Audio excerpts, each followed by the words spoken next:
Bonjour mesdames, messieurs. Alors aujourd'hui, je vais vous parler d'une religion qui n'est pas chrétienne à proprement parler, parce que c'est une religion qui fait allusion au christianisme.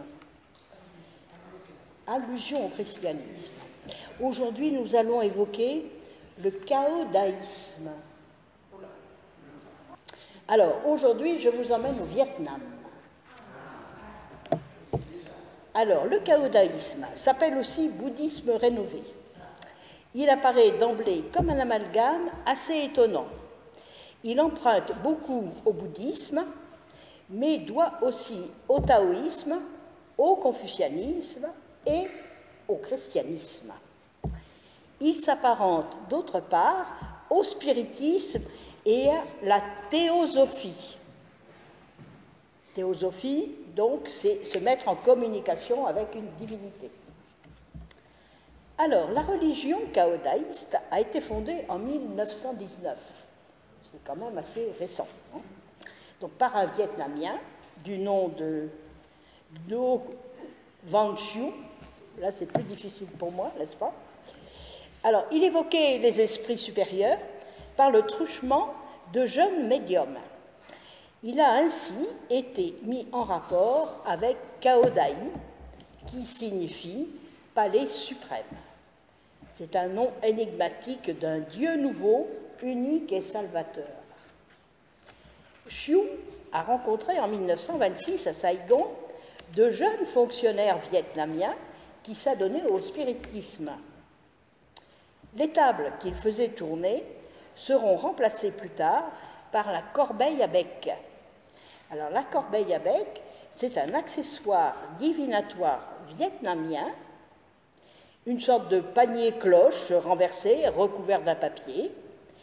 Son ouverture est traversée par une tige de bois qu'on appelle la queue, et la tête est sculptée en forme de phénix. Cette tête est enduite de chaux liquide et elle écrit les messages transmis par les deux médiums qui la tiennent. La ferveur de Chiu lui attira de nombreux adeptes, mais ce succès lui a valu d'être évincé par son disciple, Lê Văn Trung. Il était conseiller colonial. Cependant, Chiu est parvenu à recréer un centre cadoïste hérétique près de Saigon. Alors le fameux Trung, une fois converti, s'est révélé plus apte à lancer le cadoïsme. Il a multiplié les séances spirites et il a recruté quelques 20 000 fidèles en 2 mois seulement. C'est quand même beaucoup. Alors, devenu souverain pontife, l'année suivante, il a fait édifier une immense cathédrale, la cathédrale Tai Ninh, dotée de clochers, un dôme d'inspiration catholique, mais de style sino-vietnamien, sur un terrain de 100 hectares et près d'une piscine dont bientôt on vendra l'eau devenue miraculeuse. Au fond de la haute nef, à colonnes ornées de dragons, s'élève, posée sur un autel, l'immense sphère lumineuse du globe du Très-Haut.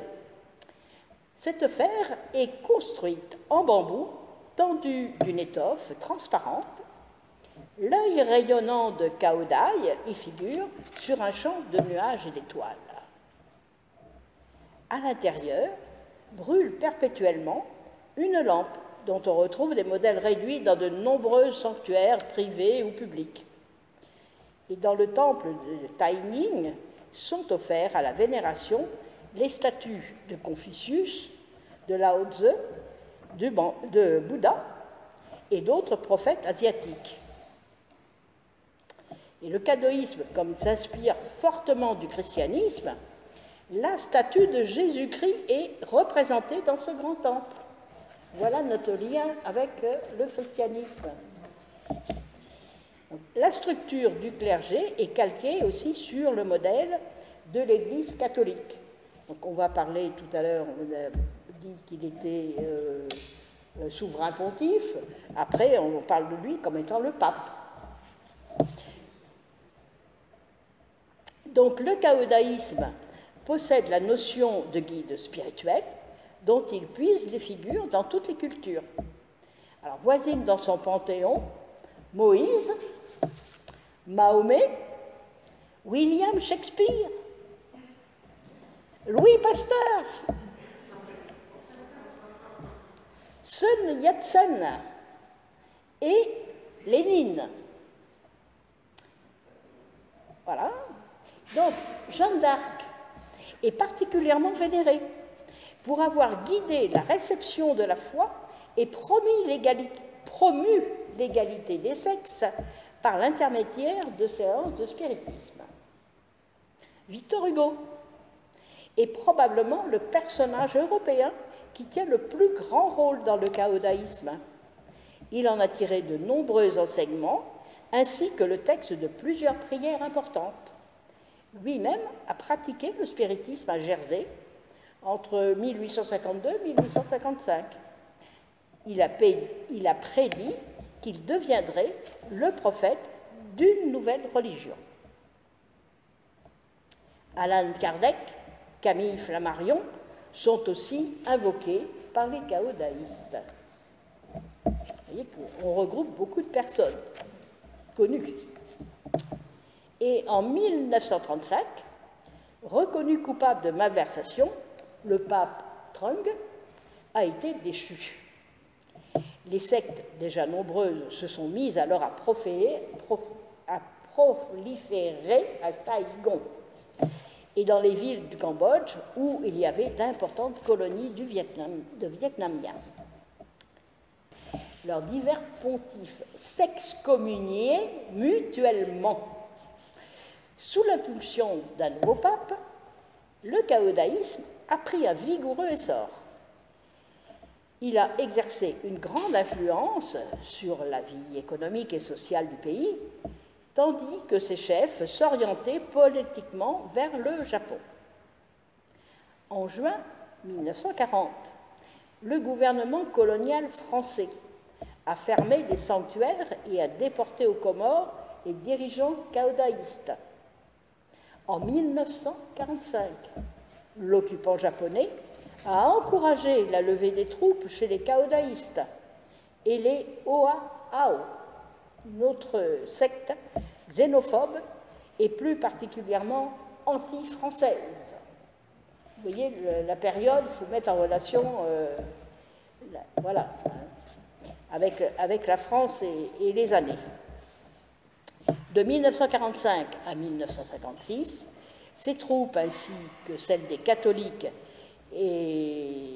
constitueront des États dans l'État avant d'être presque entièrement exterminés par le dictateur catholique Ngo Dinh Diem.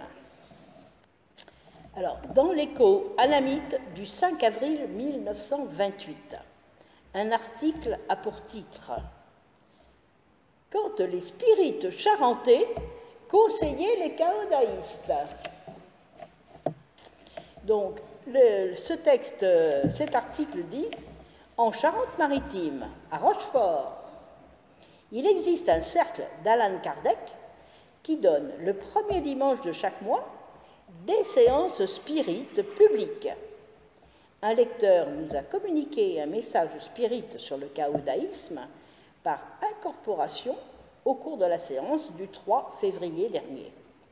Les adeptes du caodaïsme y trouveront en même temps qu'un encouragement des directives dont ils pourront s'inspirer utilement dans la fixation et la propagation de leur doctrine. » Et maintenant, donc à Rochefort, il n'y a plus rien à ce sujet-là.